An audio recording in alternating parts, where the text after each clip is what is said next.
First of all, thank you to Todd for speaking in my stead last week. You did. I got to watch it and listen to it finally later in last week. We didn't have much cell signal or Wi-Fi where we were up in Colorado for Mike and Stan's wedding, and so I did finally get to see it, and it was wonderful. I didn't know so much about trees and how they talk to each other. I thought that was really fascinating. And so we're kind of in a little gap here between the series and the summer, and next week is sort of the beginning of a new series, and I want to think with you about what it means to have a big mind in a narrow world. And so I hope you'll be a part of that. We're going to have some fun looking at some different aspects of what it means to be a part of a bigger God, so to speak. And today I wanted to talk, obviously, about Labor Day. Not Labor Day so much, about labor of love. And love is a labor of love. I think we're going to play around with some thinking about what that actually might mean. It seemed pretty obvious, and as we had started coming up with some songs, about Thursday, I think I dropped it in Brad's lap and said, you know what, a better choice would be Dolly Parton singing 9 to 5. And everybody will make the connection. Except for the visitors who are going like, what did we step into? But visitors, hang on, because it gets interesting, and we usually make all the connections work. At least we hope we do. And that's kind of what's fun about 11:11, which in itself is, in a way, a labor of love. So I'm going to start off with I'm going to kind of, this approach to this today I'm going to use, I've done this in the past a couple of times. I want to just share with you some images, share with you a couple of stories, and then maybe an idea or two, but I'm going to try not to talk too much about, didactically, about what I think I'm trying to say with this. So hopefully you can make these connections as well. That's kind of what I wanted to, this would be more of a creative approach, to let you labor a little bit with the meaning. D.M. Dooling, who was the founder of a magazine called Parabola Magazine and a writer, and I believe she is still alive at 107 years old. Amazing sort of intellectual individual. She wrote a book called A Way of Working, and its subtitle was Spirituality as an Approach to the Craft of Life. And in this book, A Way of Working, she said this thing that I want to kind of give you as an overarching idea for us to think about. When we come to life, when we come to work, when we come to relationship, when we come to being in the world, when we come to life, if we come to it as art, we begin to experience a much deeper spiritual relationship with our interpersonal relationships, with our work, with life in general. When we come to life as art. Now, I'm going to keep playing around with that as we go through this, so I just wanted to start that off with the main idea. There's a story that she includes in here that I want to share with you. So we'll start with this. This will be story number 1. I think I have 5 stories, but we'll try to do these quickly. Chuang Tzu, the Chinese philosopher, tells us that there was a master craftsman who made such beautiful things out of wood that the king himself wanted to know the secret. He demanded to know the secret of his art. His pieces of work, his craftsmanship was so well known throughout the world. So he invited him and insisted that he gives the secret. The carpenter said, Your Highness, there is no secret, but there is something. This is how I begin. When I'm about to make a table, for example, I first collect my energies. I bring my mind to stillness. I become oblivious of any of the outcome, any reward to be gained, or any fame to be acquired. When I am free from the influence of all such outer considerations, that is when I can begin to listen to the inner voice which tells me clearly what my next step has to be. When my skill is thus concentrated, I take up my axe, I make sure that it is perfectly sharp and that it fits my hand and swings with my arm. And then I enter the forest, I look for the right tree. And when I find the right tree, I ask, what have I to offer you? And what have you to offer me? And then I cut down the tree and set to work. I remember how my masters taught me to bring my skills and my thoughts into relationship with all the qualities of the wood itself. But the king interrupted and he said, yes, but when the table is finished, it has a magical effect. It has an amazing, beautiful effect on me, and I cannot treat it as I would any other table. What is the nature of the magic? And the carpenter said, Your Majesty, what you call magic comes only from what I have already told you.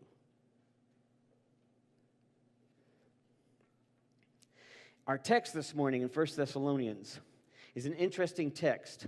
The idea of labor of love is said to have originated from this text, or from this text and the Hebrew text that also speaks about the early Christian disciples, the early Christian community laboring in love in the context of the struggle and travail of their early community.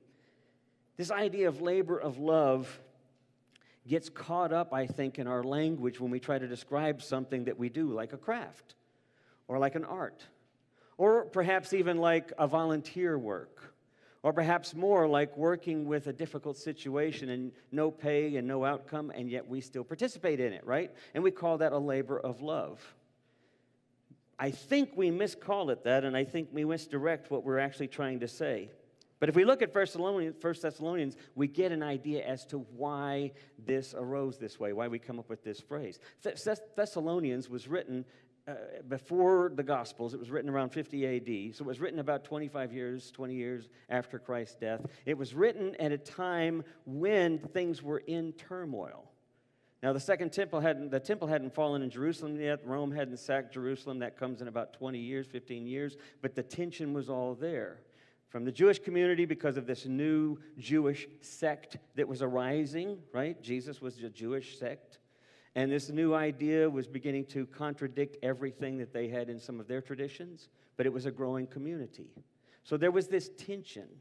There was this fear. There was this anxiety. And within the Thessalonian community, or Thessalonica, there was also this idea that Jesus would return at any time.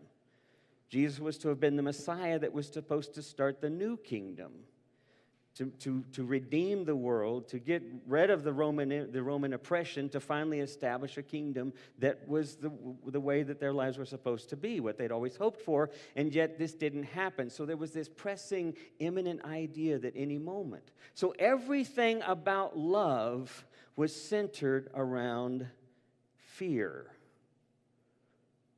Okay? I'm going to say that again. Everything about love for Thessalonica was centered around fear and expectation, fear and anticipation. And so they said, we're thinking of you during this labor of love. Hang on to this idea for just a moment. I want to contrast that with our text in 1 John. Maybe you noticed in the news, story number 2. In Leibniz, Germany, 6,000 protesters suddenly showed up, and the right wing of Germany reared its ugly head, and the protests resulted in deaths and in violence and in arrests. That many people came out suddenly to protest the presence of the other in their midst. It was a labor of love. It was centered around fear and anticipation. When we speak of labor of love, what are we really saying? And that's the challenge I think we have to play around with, because sometimes we say the word casually as almost a way to honor someone's sacrifice, which is not necessarily a bad thing. But what I want to encourage us to think of is to move beyond the way we speak and to begin to examine the words we use and why we use the words we use, and to examine our very relationship with those words. Is marriage a labor of love? Again, what are we actually saying? So in contrast to this kind of idealized, sort of expected love, this sacrificial love, I want to show you this little film clip from one of, probably, I hope it's one of your favorite films. It was one of my favorite films. Story number 3. Children are on the brink of starvation. You are a rotten liar. I need him to help avenge my father. Murdered these 20 years. Your first story was better. Where's that bellows crab? He probably owes you money, huh? Well, I'll ask him. His daddy can't talk. Look who knows so much, huh? Well, it just so happens that your friend here is only mostly dead. There's a big difference between mostly dead and all dead. Please open his mouth. Now, mostly dead he's slightly alive. Now, all dead. Well, with all dead, there's usually only one thing that you can do. What's that? Go through his clothes and look for loose change.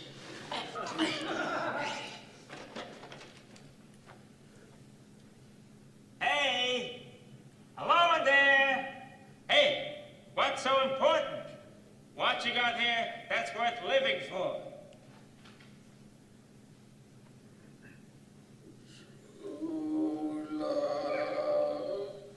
True love, you heard him? You could not ask for a more noble cause than that. Sally, true love is the greatest thing in the world. Except for nice MLT, mutton, lettuce, and tomato sandwich when the mutton is nice and the tomatoes ripe. They're so crunchy. I love that. But that's not what he said. He distinctly said to blave. And as we all know, to blave means to bluff. Huh? So you're probably playing cards, and he cheated. Liar! Liar! Liar! Get back, witch! I'm not a witch, I'm your wife. And after what you just said, I'm not even sure I want to be that anymore. You never had it so good. True love, he said true love, Max. Don't say My another God. word, Valerie. He's afraid. Ever since Prince Humperdinck fired him, his confidence is shattered. Why'd you say that name? You promised me that you would never say that name. What? Humperdinck? Ah! Humperdinck! Humperdinck! Humperdinck! Speak in! Humperdinck! Humperdinck! I'm not Humperdinck! listening. Oh, line's expiring, and you don't have the decency to say why you won't help. Nobody's heard nothing. Humperdinck! Humperdinck! This is Buttercup's true love. If you kill him, you will stop Humperdinck's wedding. Shut up. Wait. I make him better. Humperdinck suffers. Humiliations galore. I did a lick nation. That is a noble cause. Give me the 65. I'm on the job.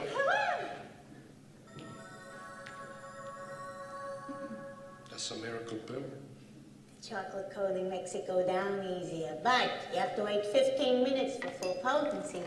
And you shouldn't go on swimming after for at least, what? An hour. Yeah, an hour. Yes. Thank you for everything. Okay. Bye-bye, boys. Have fun storming the castle. Take it away. Bye-bye.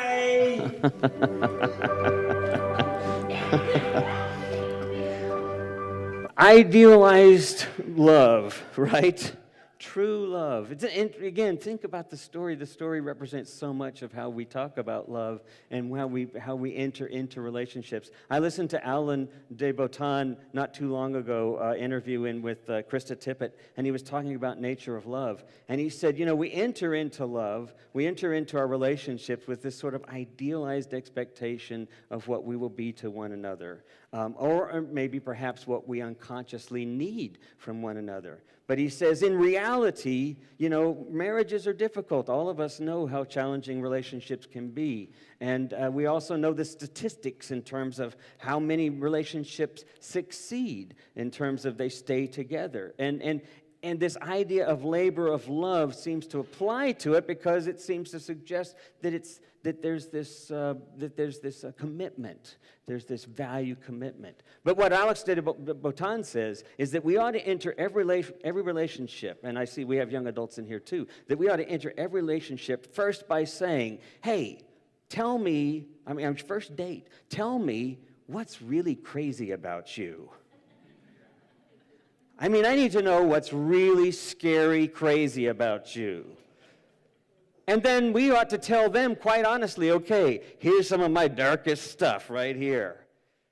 And then if you're willing to go for it, at that point, there's a lot of chance that this thing will survive. Because what we find out is that the dark stuff starts to surface anyway. But at that point, we're no longer in it for that. We're in it for this idealized understanding of what relationship is. Now think of the same thing in terms of work. In terms of all of our interpersonal connections, we enter all of these things with idealized expectations, many of them based on, again, our unconscious needs or perhaps our craziness. But when we enter with these things sort of subdued, sort of submerged, we aren't coming in authentically, right? We are not coming in with a sense of love. We're coming in actually with a sense of fear, with a sense of anxiety. How do we enter into relationship with all we do, the craft of life, without the anxiety or expectation? How do we do that?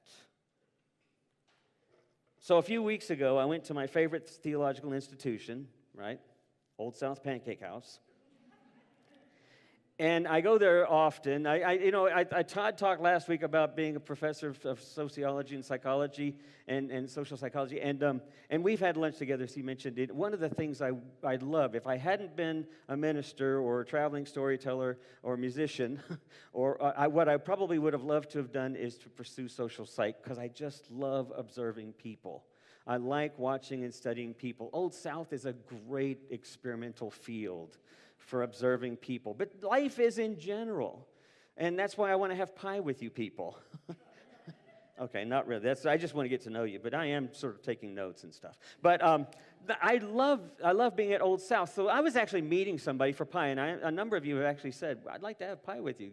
And I haven't gotten to a lot of you people yet, but I will now that the summer's over and I'm kind of back into a routine. But I went there to meet somebody for coffee and pie one evening a couple of weeks ago, and standing outside the door were three women wearing denim jackets. They had the patches on the back, and they kind of looked like the stereotypical biker chicks, and they were kind of friendly, but they didn't say much. They just kind of stood to the side of the door, looked me up and down, and then sort of went back to talking.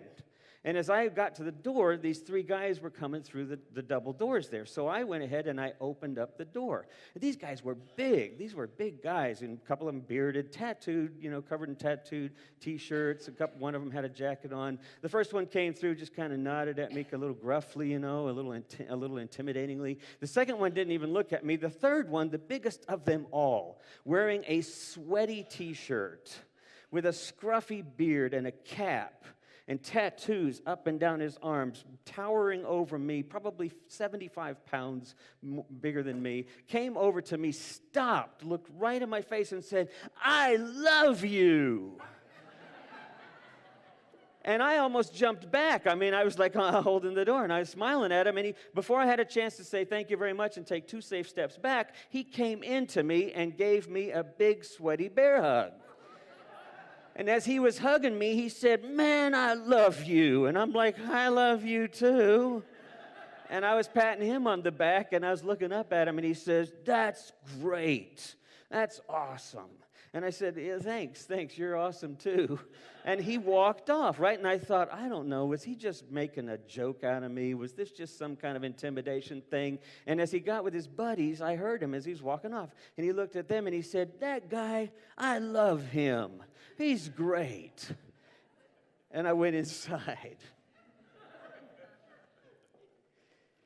I wanted to sing that song, that one, "I don't know how to love him."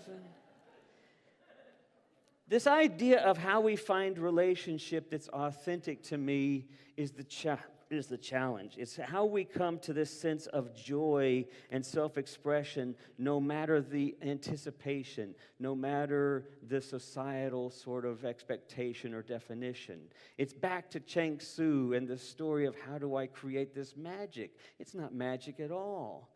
I'm simply paying attention. I'm simply letting go of my own anxieties. I'm forgiving myself. I enter into this relationship with some compassion towards myself as well as towards the moment that I'm invited to create. And I allow that to then open my heart to paying attention. And maybe somebody's going to say something, or maybe I have the chance to say something and to make a difference. I think that's what it is that we're invited to with 1 John, is this idea that we actually are participating in the reality of God's love that's already here. If we say we are not involved in love, then we say there is no God.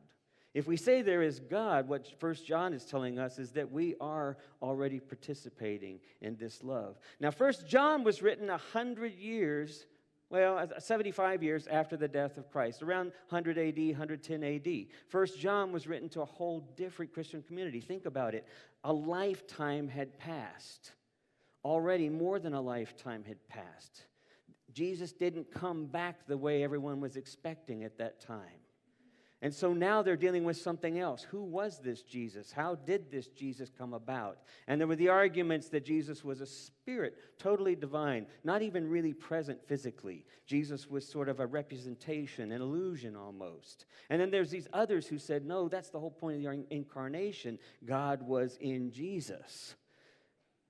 And the argument was important because it reminds us to this very day, God is in us. We are God's presence in the world. But the challenge is to get past 1 Thessalonians, to get past our tendency to be afraid. And it's a difficult challenge because it's in our biology. It's how we're wired. We're wired to approach things out of fear first and to approach them then as a labor, as this struggle. But the only struggle that's there is because we, again, have allowed our idealized visions, our anticipations, our expectations to get in the way. I want to finish with one story. When I was up in Colorado, Linda and I were up in Colorado. Several of y'all were there, so you might remember this place. Stan and Mike's wedding actually took place in Creed, and it was a great celebration. But and everyone there was of course, you're there for a celebration. We're there for this celebration, and so there's this joy and this sort of presence. It was funny though meeting people outside of that circle. So like when I got the flat tire in my Mini Cooper and found out that run flat tires are only meant to go 50 miles. While you're in a major metropolitan area where you can find another Mini Cooper tire store, but not in the middle of southern Colorado in the valley where people just look at you with a bless your heart smile and then tell you, I can have a tire here for you in 3 days, you know. But it was fun because there we'd be talking to the people at Ken's Tire Shop, and they were having their conversation. And then I'd say, listen, I'm late for a wedding. I'm late to get up to Stan and Mike's wedding. And everybody knows everybody, so they knew Stan and Mike there too because they have a place there in Del Norte. And they're just smiling at me, and they say, yes, it's going to be a wonderful wedding, I bet. And it's like, not if I don't get there. It won't be. I said, can we hurry things up? But there's this sort of casual, laid-back attitude. Like, they're not going anywhere. That wedding's not going anywhere. That church is still going to be there. There's just this laid-back time to be present until finally, after about 15 minutes or so, they can talk to me. Now, at the end of the weekend, Linda and I are driving out of town, and we're going to head to New Mexico because we're going to get our tire in Santa Fe. That's the nearest place because it never showed up in Del Norte. And that was on Monday. It was supposed to show up, and they're like, I don't know why that order didn't go through. So they could get it to us on Wednesday. We just decided to drive to Santa Fe. And we go to this wonderful place called the Rainbow Express Conoco Station. And I walk in there. We're getting gas. It's in South Fork, right? You know what I'm talking about, right, Stan? Y'all know which one it is. It's right there. And so when I go in there, though, there's this old guy, and he's behind the counter, and he looks like he's been in the mountains for 50, 75 years or so. And then there's other folks at the counter. This young girl walks up to the counter in front of me. She's all tattooed and kind of about maybe 30 years old. And she stands in front of him and smiles, and she's got a couple of drinks. And she's wearing a concert shirt. I don't see what the concert was. But he looks at her, and he says, that was a good one, wasn't it? And she said, were you there? He says, no, I wasn't there. I'm too old for that stuff now. And she said, it was awesome. She said, it was great fun. I mean, the concert went on for a while, but then the cops showed up, and then we were all scattering like cockroaches in every direction. And I wasn't even supposed to be there. You know, I was supposed to be back home. My mom was watching my little boy, and she thought I was going out with some of my girlfriends and stuff. It was great. Never heard anything about it, and the cops never caught anybody, at least not that I know about. And he was laughing and then looked at her and said, you know, I remember when living life like that, kind of on the edge, dangerous, exciting. He said, that was nice. And he walked off, looked at me, and he says, wouldn't it be great to be young again so you could live like that? And the guy behind me said, we're in Colorado, climb a mountain. And I just laughed. Paying attention to where we are, letting the expectations step aside. What Chang Tzu suggested is what's present in 1 John. If we say we love one another, we are participating in God. And how do we get there? Well, it's a risk, sure. But the first thing may be to simply step forward with a little bit of self-forgiveness, a little bit of self-compassion, and then a little honesty. Pay attention to where we are. The craft of life is always present in the moment. And all we have to do, gosh, they're actually reading my mind now. The craft of life is always present, and all we have to do to experience that love which is not an idealized relationship, but instead is simply participating together in life, connection. The craft of that is always present. The invitation is to pay attention, and once we begin to experience it, to share it generously with one another.